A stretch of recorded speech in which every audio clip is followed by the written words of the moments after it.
What a long day. 12:30. I can have my break right now. Let me wash my hands quickly and then I will go to... Oh my god, I have somebody calling. Oh, Mr. A. I need to check him first. I will go on my break later. Hi, Mr. A. My name is Simran and I just heard that you pressed your call bell. Are you okay? No, my dear. I think I need help. Oh, what's wrong? Do you have any pain somewhere? How can I help you? I think I might have had a bowel movement. Oh, okay. I'll quickly help you with that. Okay. I just see that you had some surgery and you have some IVs running. I'm gonna quickly check with your nurse and I'll be back super soon, okay? Within 5 minutes, I assure you, okay? Oh boy. Come in. Hi, Mr. Jerome. How are you today? Hi, Simran. How can I help you? I am caring for Mrs. A today. Mm-hmm. So, she has had some of the surgeries and she has IV running. So I just wanted to make sure I'm going to provide her Peri Care. What are the things I need to take care of before I go start? Okay, well, if you need to know, before you start taking care of Mr. A, they recently just had surgery. It was a successful surgery. Oh. But with that said, they do need to stay in bed till tomorrow in order to recover. And besides that, there are a few things you need to know. They do have an abdominal surgery, a colostectomy for their gallstone. That's something to look out for. They also have a Jackson Pratt drain around a stab wound on the upper right quadrant of their stomach, so another thing to watch out for. It says here on their file that they also have an IV on their right arm as well as a catheter. Yes. Yes. Besides that, they also have a gastric tube, and the gastric tube is used for suction. Besides that, that's all you need to know for Mr. A. Okay, as far as I understand, I will be doing the vital signs before I start the Peri Care. And I also might be looking for any kinks in the tubings, and if I need help, I might need you for a minute. Is that okay with you? If you absolutely need help, yes, I'll be available for you. Okay, thank you. Thank you for your help. Bye-bye. Oh, thank God you're back. I went to your nurse and I asked her that how about the IVs and can I be going ahead and providing you Peri Care about your surgery. She said you're perfectly fine. Okay, so the IVs are continuous, as you know, and they will stay along. But when you turn around, I'll make sure they're not lodged or kinked. Before that, I will be doing the 5-point safety check. That includes that your bed has brakes on, you have the call bell in place, you have your ADL right there, and you are allergic to eggs.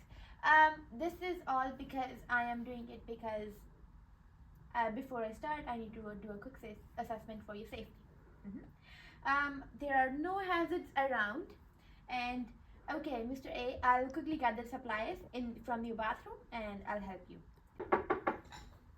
Mr. A, I am back. Did I take too long? No, not at all, dear. Perfect. Okay, I have your supplies ready for your care. Before I start with your Peri Care, let me have a quick look at the IV sites and the other surgery sites. I'll see if there's any abnormal changes. So for the IV site, you have no redness, no rashes. If I may ask, do you have any pain around the IV site or anything, any skin irritation around the site? No pain, my dear. Oh, that's great. That's good news. I'm gonna tell the nurse that you're recovering. Okay, you have a Jackson Pratt drain here. So the drainage is fine.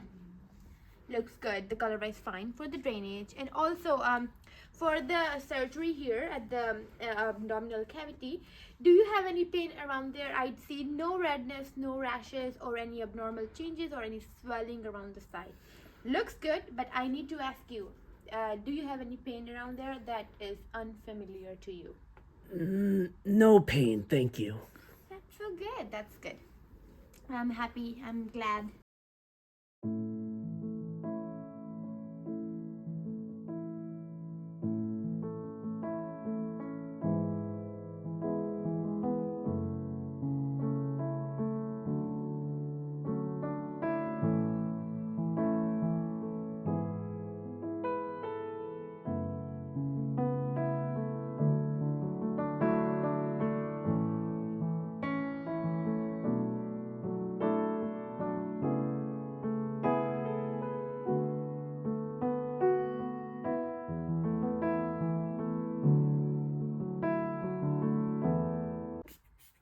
For the Peri area, first of all, I will be cleaning from clean to dirty and maintaining all the all the medical asepsis.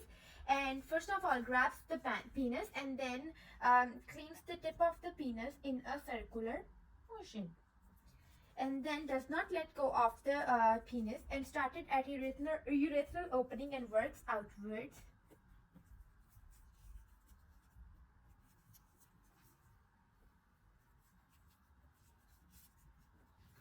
Garbage.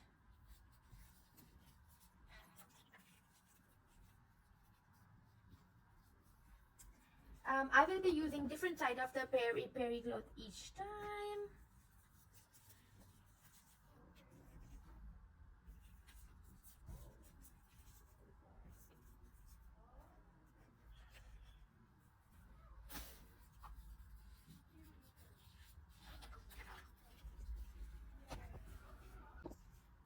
Cleanse the scrotum, does not let go of the penis and does not contaminate the scrotum. Hold for the catheter, we will be using a different cloth and will be holding at the tip of the penis where the catheter is joined and then cleaning up to 10 inches. Make sure you hold it right here, otherwise it might be the catheter can be pulled. Leaving the penis after everything is clean, and then we will be starting with the groin area and the lower abdomen part. From farthest to near, and then changing the side and then the abdominal part. Pat dry the area.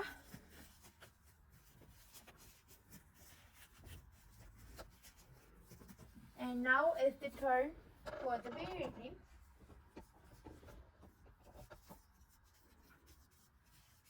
Barrier cream acts as a barrier to protect from any UTIs or any bacterial infection.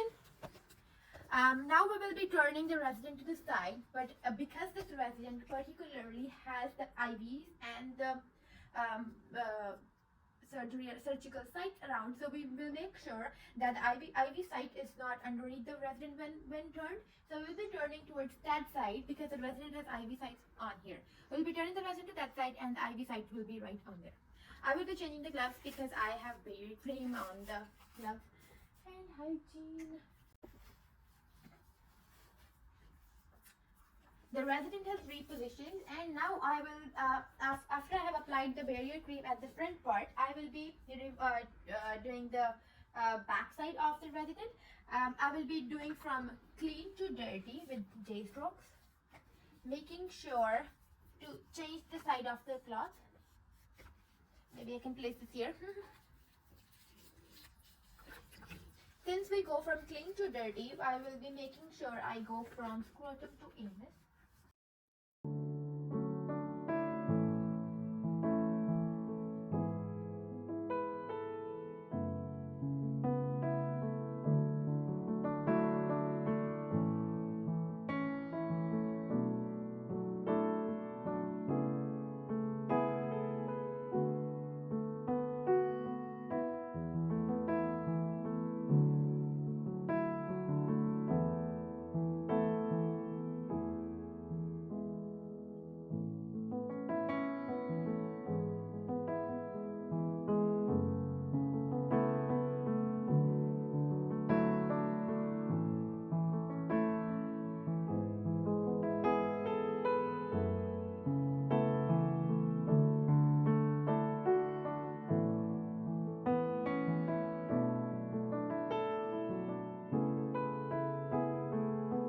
In terms of female pericare with a catheter, there are slightly different steps that we take while performing pericare, just as a female pericare.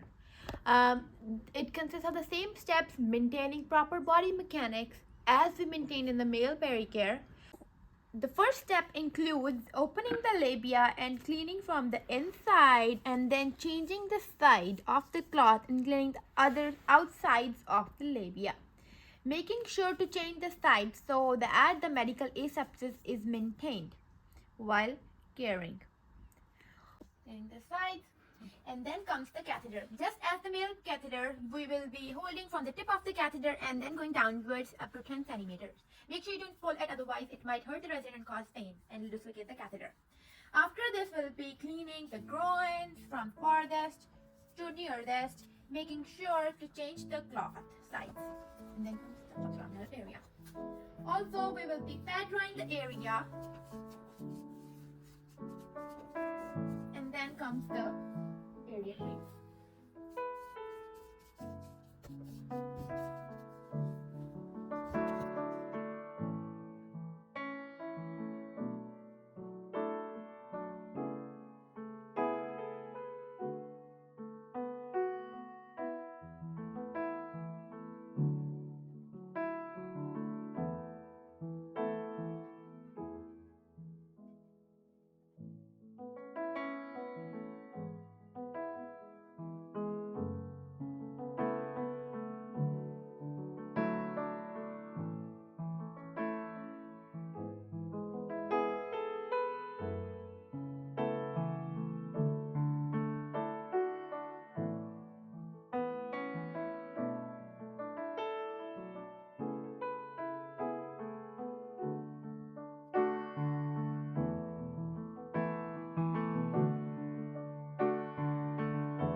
Resident had catheter on, so there are some key points to be taken in care of while caring for a resident with catheter. The resident, as we have seen, had a secure lock on his thigh that attaches the catheter tubing to his leg. Make sure the catheter the tube is not kinked or lodged. Also, making sure it's in the right place with the arrow on the secure lock pointing upwards. Also, when emptying the catheter bag, that is once every shift. So for emptying the drainage bag of a catheter, you will be using the acronym COCA. That means color, odor, clarity, and amount. The supplies needed for emptying the drainage bag in a catheter will be mask, eye shield, gloves, alcohol wipes, and a urine container. Make sure we maintain the medical asepsis, otherwise there are chances of a UTI or other bacterial infections.